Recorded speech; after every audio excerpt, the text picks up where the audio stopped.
You've just stepped into Zen and Giggles, where deep healing meets deep belly laughs, where the journey to self doesn't require silence, incense, or sitting still for 12 hours.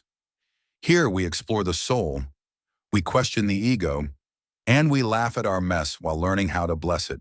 Because awakening isn't always pretty, but it should at least be honest, and maybe even a little fun. This is your sacred space to breathe, reflect, and giggle your way into alignment. Welcome home. From a philosophical and spiritual perspective, the ego is not who we truly are. It is the illusion of self. A mask, a story, a construct of identity that clings to past, fear, and separation. Many traditions speak of this phantom self, they call it the ego, and nearly all agree, to awaken, to truly know peace, we must learn to see beyond it. In many Eastern philosophies, especially Hinduism and Buddhism, the ego is Maya, an illusion, a veil over truth. Hinduism teaches that the ego, known as ahamkara, is the false self that imagines separation from Brahman, the ultimate boundless reality. Only by dissolving ahamkara can one realize the true self, Atman, the infinite spark within. In Buddhism, the ego is a collection of attachments, the 5 skhanas, form, sensation, perception, mental formations, and consciousness. They weave together the illusion of I and me. To awaken is to recognize there is no fixed, separate self. In mystical traditions across the world, the ego is seen as the architect of duality. It separates us from one another, from nature and from the divine.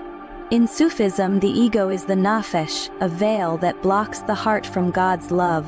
Through dhikra, the remembrance of the divine, the ego is humbled, and the soul remembers its origin. In Kabbalah, the ego ties us to nefesh, our material self.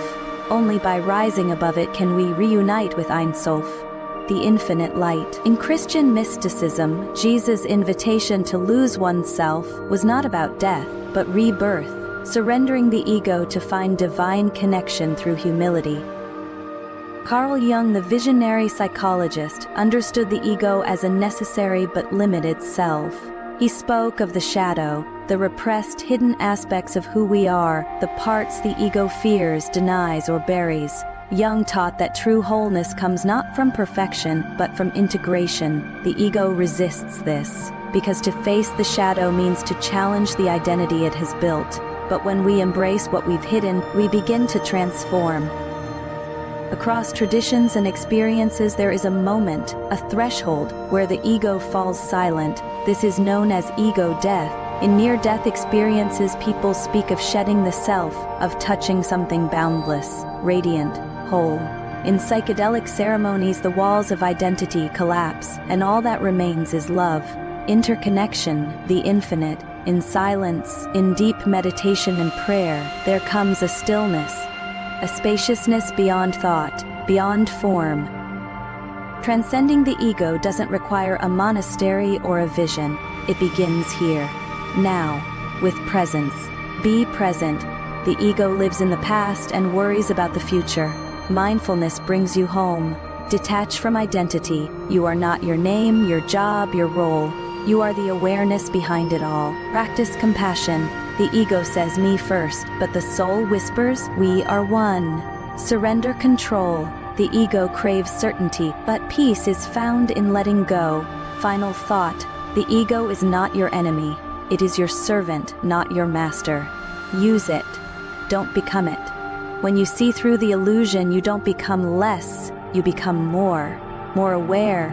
More present. More free. You are not your ego, you are not your story.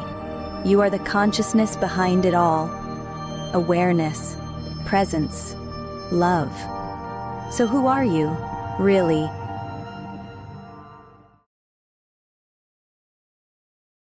Forget algorithms, forget likes.